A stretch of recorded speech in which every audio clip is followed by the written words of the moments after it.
Welcome to the Delighted Customers Podcast. I am so glad you're here. We challenge conventional thinking about customer experience because I believe that improving experiences isn't just good for business, it's a powerful way to make a meaningful difference in people's lives. Each week, we feature thought-provoking conversations with industry thought leaders from a variety of backgrounds, offering unique perspectives and actionable insights. Get ready to sharpen your leadership and transform your approach to customer experience. Let's dive in.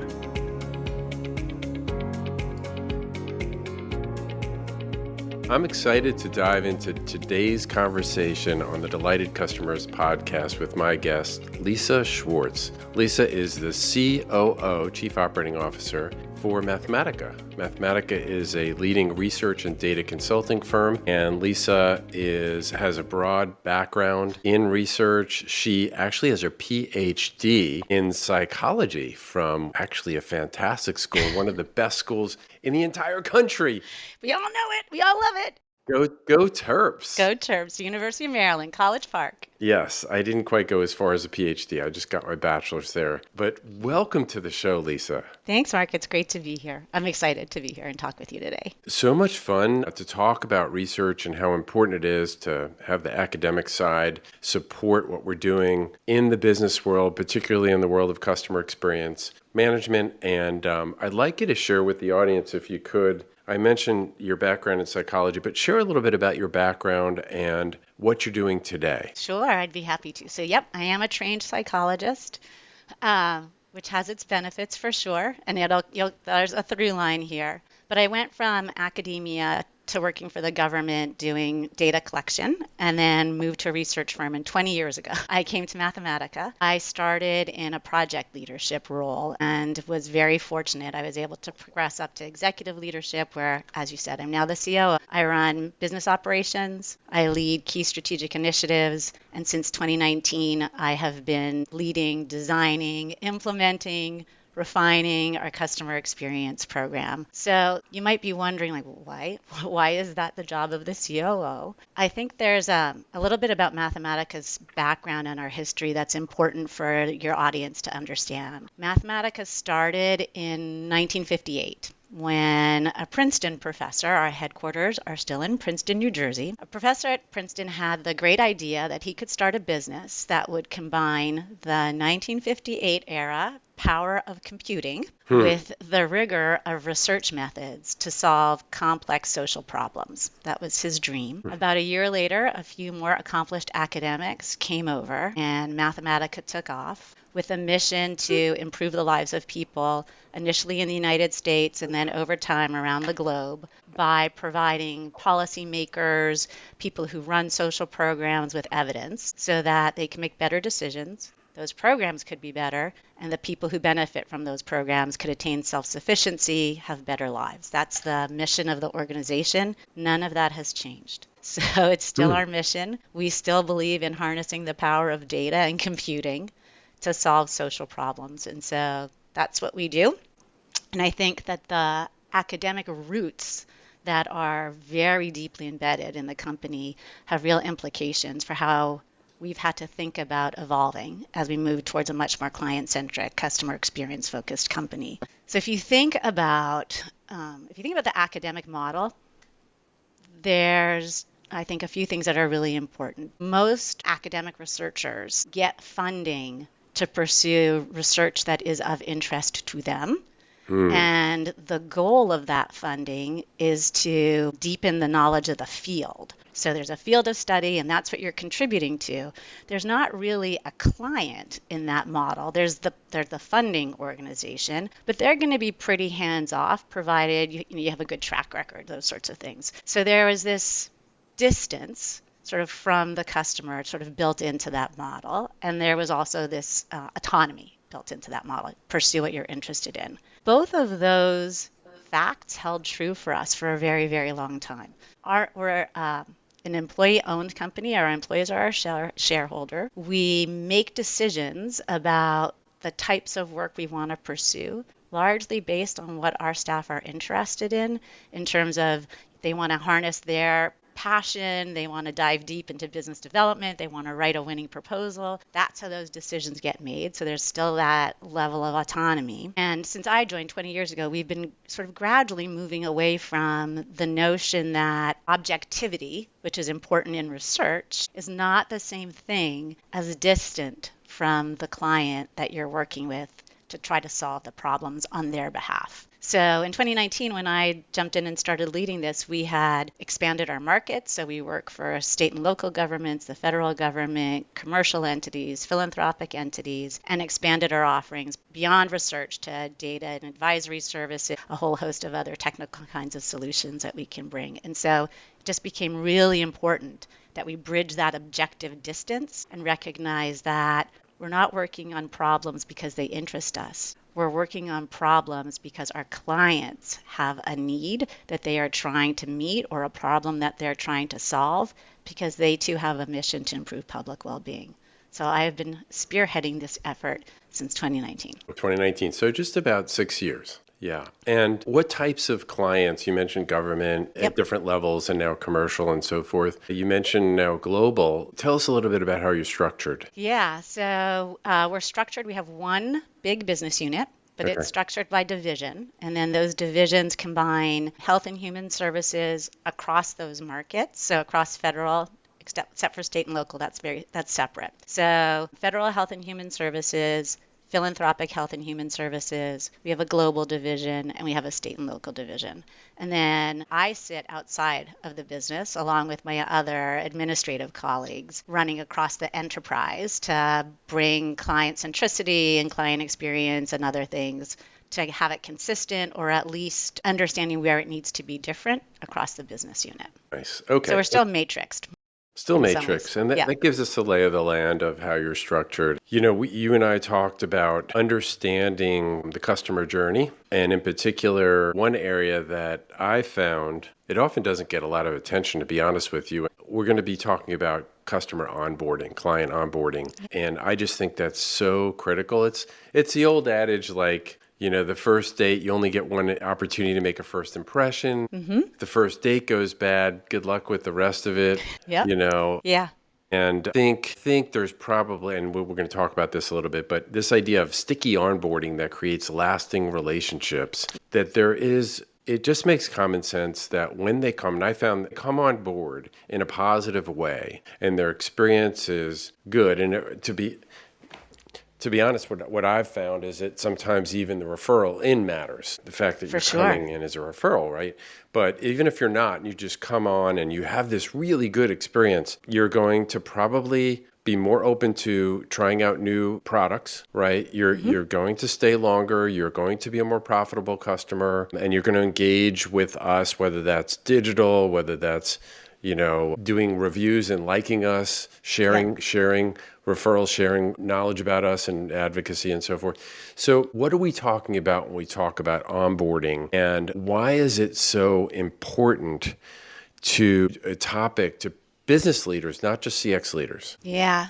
It's a great question. I agree with you. I think it does get short shrift. Yeah. And I think when we do think about it, we tend to think about it through a fairly transactional lens, sort of around how easy was this. So if you think about, you know, you went to a hotel and then they're going to send you a survey afterwards and ask you, how easy was the registration process? That's sort of a version of what I'm talking about. How easy was it to use this particular product? That tends to be where most, I think, people think about onboarding. We'll come back to it's a welcome note or welcome email. I'll come back to that because you and I talked about that before too. I think about it very much the way you just described it. So I think about it as the first date, where the date is our first engagement together. And and that can be a week, that could be a month, that could be a year, however long that first engagement goes. That's what I'm going to think about as our onboarding experience. And I'm going into it trying to create a relationship with you that makes you want to stay. So I'm going to build a relationship with a person, and through building that relationship with a person, they're building a relationship with my company. I happen to be the face or the representative of that company, but it's about the relationship that we're going to build together. And so I'm going to keep probably coming back to dating analogies, which are going to fall apart at some point, but stay with me. So the first impression, for sure, there was an impression of the company before we ever engaged together. There's whatever you knew about us from what you've heard about us, what you see on social media, etc. There's other people who can control that part of it. I'm going to talk about the engagement piece. So when you show up for a first date, so this might be a first meeting, how do you want to show up? Do you want to show up as somebody who talks endlessly about yourself? Chances are you're not going to get a second date. Right. Or do you want to show up as somebody who's warm, relatable, and really genuinely interested in getting to know you? I think that's true whether it's a first date, whether it's the first time you're doing something with a new friend, or whether it's the first meeting with a client. I want that client to feel like I want to understand where you're coming from. I want to get to know you better. And hopefully you leave with the first impression with the things that I said. She seems nice. And that was a very good conversation. I felt like she was getting to know me. I want her to keep getting to know me. That's what I want you to leave with. And then the next part, I think, is really critical. So now we've gotten past that. We're working together. And aside from all the sort of normal stuff that happens in trying to adjust our working styles, it's so important early on to show that you're consistent. So in relationships of all kinds, right? Consistency is what starts to build trust. So I want you to know that if I say I'm going to do something, I'm actually going to do it when I said I would. I'm not going to cancel on you at the last minute. You can count on me to do those kinds of things. And I need to keep doing that over and over again. I need to keep showing up as that warm, relatable person who's curious about understanding you. I want to keep doing that until it starts to feel like there's some trust between us. And the length of time that takes is going to vary with who's across the table from. Some people it might be faster, maybe we just click. Other people maybe not so much, and I'm going to have to keep earning your trust. But that's part of the goal in the middle beginnings of our relationship. And then I think the next part of that onboarding experience is where we start to introduce some gradual intimacy. And that's the place I think where people can get a little bit nervous. But if I think about it again from a dating analogy, I'm not going to tell you my deepest, darkest secrets really early on in the relationship. Right. Or if I do, you're probably going to be like, whoa, that's too much information. And I'm also not going to probably ask you deeply personal questions early on. But we need to start building more of a two-way street, right? I need to be willing to be a little bit personal, a little bit vulnerable. That can be as simple as like, hey, Mark, what did you do last weekend? What'd you do, for real? Say again? What'd you do last weekend? Oh, yeah. It could be. What'd you do? Yeah, last weekend, honestly, I watched a little bit too much of the PGA Golf Championship. I didn't know you were a golfer. What do you love about watching golf? I love people doing something that I find so humbling, so they do it so well. Yeah. Yeah, I had a somewhat similar experience, except it was me dancing. Right, so I just did that just because you want to introduce a little bit of that give and take, a little bit gradually over time.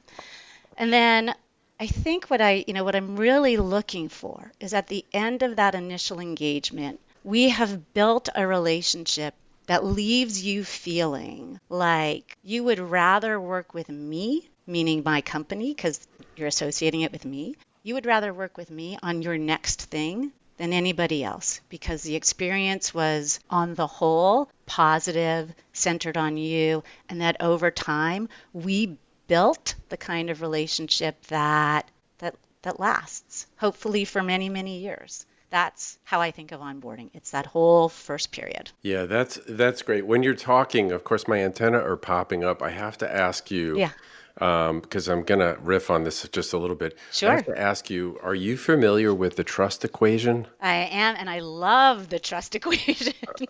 I show it to everybody, in a deeply academic, data-driven organization, having an equation that can break down trust, which I'm sure your audience knows it, but should we break it down for them? Yeah, why don't you take the lead? Struggling to connect the dots across your customer journeys? You're not alone. For many CX professionals, journey mapping is still manual and fragmented, especially in large organizations. JourneyTrack changes that. Their platform unifies journey mapping, management, and measurement in one place, giving you a real-time view of every touch point. Uncover friction, align teams, and prove the ROI of your CX initiatives so you can make smarter decisions and deliver smoother journeys.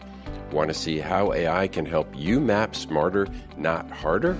Download our free white paper at journeytrack.io/podcast or click the link at the end of the show notes to get started with AI-powered journey mapping in minutes. Sure. So the one that hopefully there's only one equation, but who knows? Yes. So I would describe it this way. And I actually think of it as the trustworthiness equation, right? What makes you trustworthy? So credibility. Credibility is I am actually expert in the thing that I say I'm expert in. Presumably, because we win new work by writing proposals, presumably I established that credibility in the proposal, or you probably would not have come back to me. But I can't rest on that. But I am expert in the thing I say I'm expert in. Credibility. Reliability, that's the consistency part that I was talking about. You can count on me. You can count on me. You can count on me. You can count on me. I'm going to show up the same way. I'm going to do what I say. And then the last piece is intimacy, which we were just talking about. How do you gradually make the other person feel safe with you? And some of that comes from being vulnerable. And you can be perfect in all three of those. However, the denominator in that equation is self-interest. And that's really, or self-orientation, they might call it in the official one, I think. And that's really, am I engaging with you for my benefit, or am I engaging with you for yours? And we can all smell self-interest when we encounter it. Yeah. And it is, our typical project will run about 2 or 3 years. So we're talking about a long onboarding period. And for sure, there are going to be times where I'm going to feel frustrated with you as my client, for sure.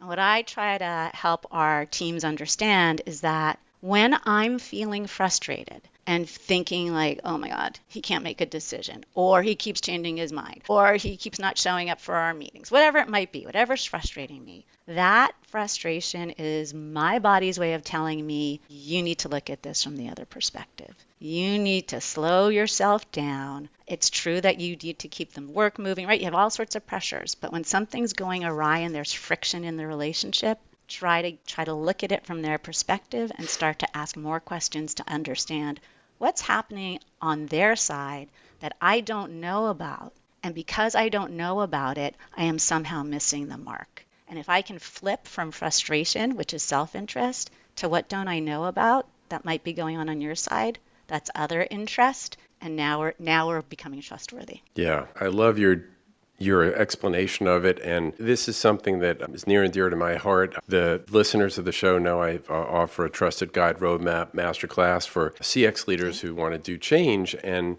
part of that was built based on the fact that I work with Charlie Green is one of the authors of The Trusted Advisor, and I became certified in his program. I worked with Charlie for a couple of years, 15, 16 years ago. What I'm interested in, though, is you did a beautiful job of explaining the equation, is you have a PhD in psychology, right? Yep. So the three authors, Meister, Galford, and Charlie Green, were not psychology majors, none of them. They were management consultants. They were Harvard MBAs, three of them were roommates together, and they wrote that book. But you do have a PhD. How does that line up with the academic, work and research that you did from a psychological standpoint? Does it line up, and how do you feel about it? I don't think I've ever been asked that question. So it does on two levels. So my background is in developmental psychology across the lifespan.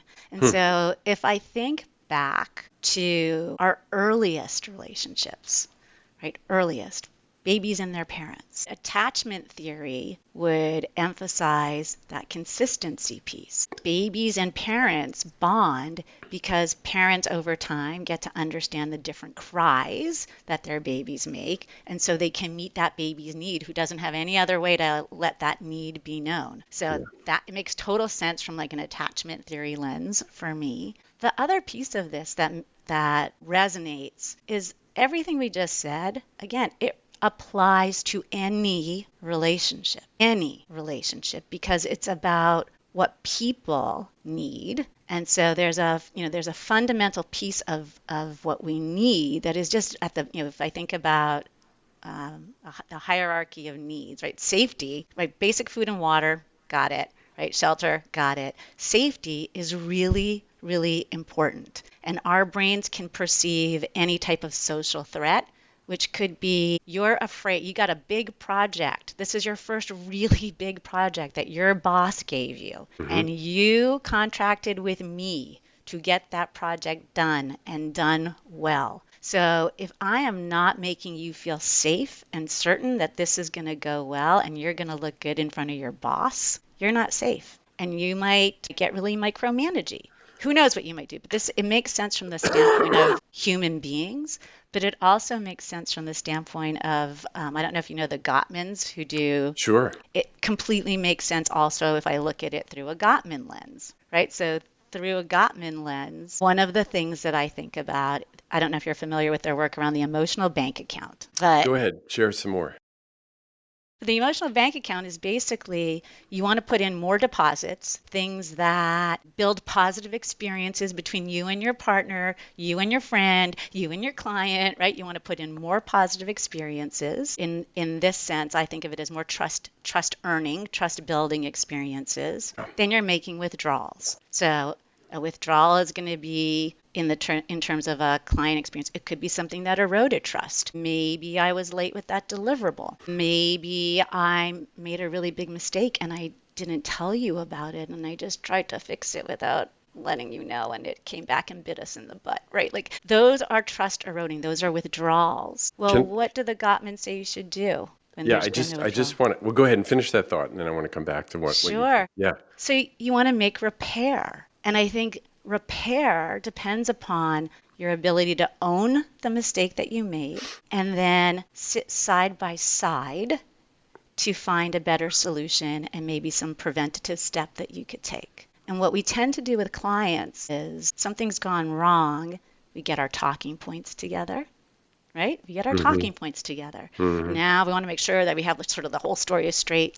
When I'm getting talking points together, which I'm not saying you shouldn't know what you're going to say, but it starts to put that distance. You're on that side, I'm on this side, and it gets us into a place where we want to be right as opposed to I want to be trusted. And so if I want to make repair, I want to own my mistake and then sit side by side with you to find the solution. Yeah. So where did you want to go? Sorry. Well, You're like, there are threads everywhere. I know, right, exactly. And Charlie Green often says, being right is overrated, right? Being right can be really costly. It could be really costly to be right. It just psychologically, and why companies who give these stock answers when things screw up. You know, in my class right now, we're going through the service recovery paradox, which I don't think I know that. Yeah, so it's a study that was done a while ago that essentially says that when you mess up as a company in the experience, that if you respond well, that following that mess up,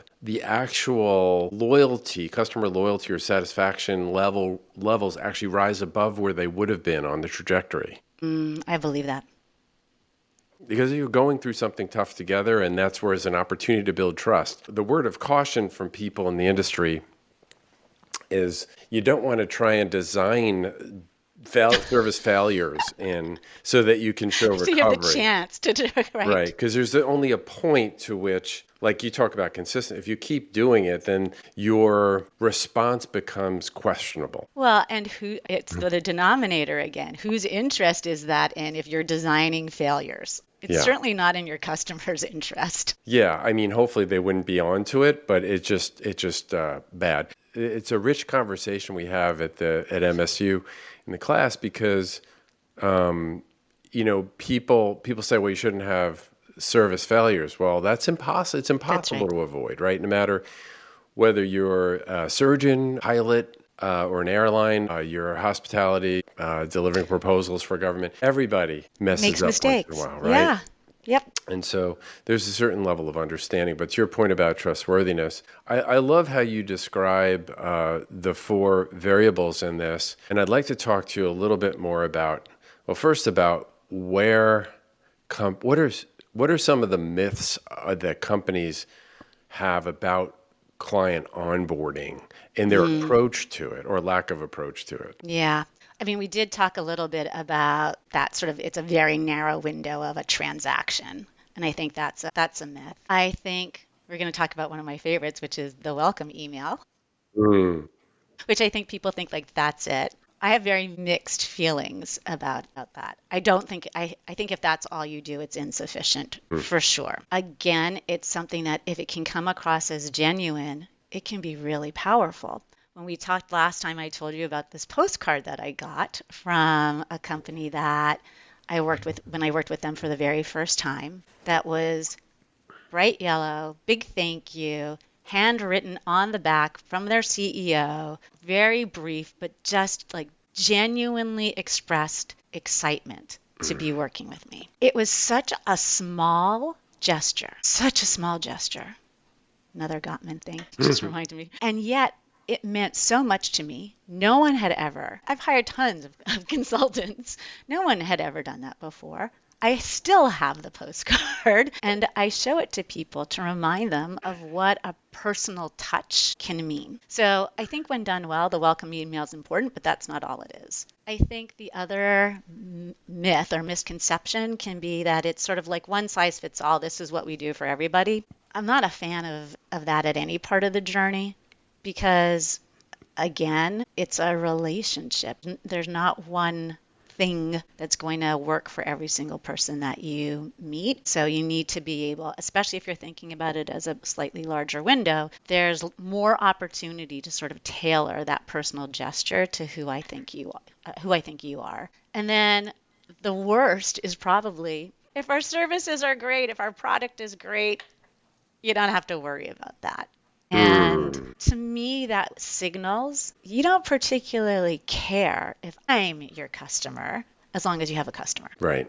Yeah. So those would be my big three that I would say. Those are some common myths. Yeah. I as you were talking about the onboarding process and the dating piece and how we're trying to make customers feel at that stage of the journey with us. I had on my show recently Lou Carbone, who wrote Clued In and wrote a number of the pioneering articles that went into HBS that really came to describe customer experience. Yeah. He had a quote that I'm going to paraphrase, which is, you cannot not have a customer experience. It's a question of how random or well-managed it is. And my question to you, given your background, which Lou shared, and I want to just see how this fits in and what your thinking is on it, and it might be a gem to listeners to listen back to this and hear what Lisa has to say about this. Most companies, from a strategic standpoint, try to make customers feel good about their brand. Really want to feel good about Microsoft or Hilton or Disney. And what he says is really what we should be thinking about is how we can make customers feel good about themselves. Love it. Love it. And then the association with your brand is that when I engage with this brand, I feel good about me. I feel confident. It depends on what your goals are. But if I'm providing data and evidence to a policymaker who's going to take it up the line and try to make changes in the world or in their community or wherever with it, boy, I want them to feel confident. Those are high stakes decisions, potentially.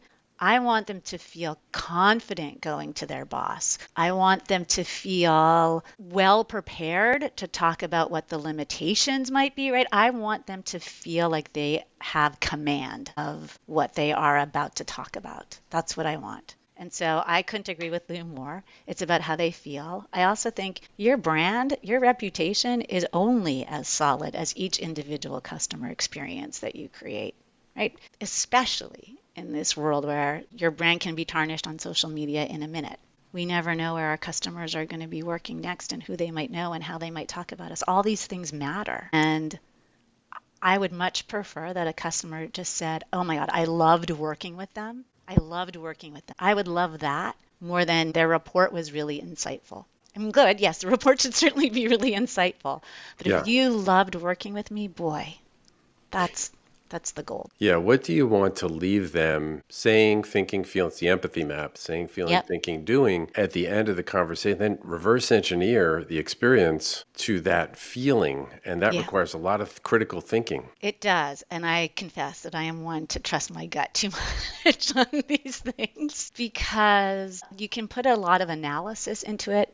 But then this might go back to clued in. If you're not being really observant and really listening actively throughout, you're going to miss clues that your analysis never would have detected that are important clues for making adjustments. And so it's a balance. It's a balance. We are not nearly as rational humans as we would like to pretend that we are. I want to come back to that. I want to dive a little bit deeper into how this plays out, like some practical applications. And what we're going to do here is break this into a 2-part episode because it's way too rich and too much information. We had to lay that background for what we're going to share. And my hope is that when people are listening to this, they put themselves in their own situation into play when we're sharing. But for right now, we'll come back in part 2 of a 2-part episode with Lisa Schwartz, the COO of Mathematica.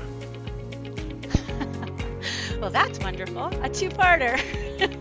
I hope you enjoyed this episode of the Delighted Customers podcast. It would mean so much if you would take a moment to subscribe. You can go to Apple, Spotify, Amazon Music, or wherever you listen to podcasts, click on the plus sign or follow button, and that will ensure that you don't miss an episode and it helps get the word out to others. While you're there, I'd love it if you'd leave a 5-star review. I look forward to seeing you back here next Thursday.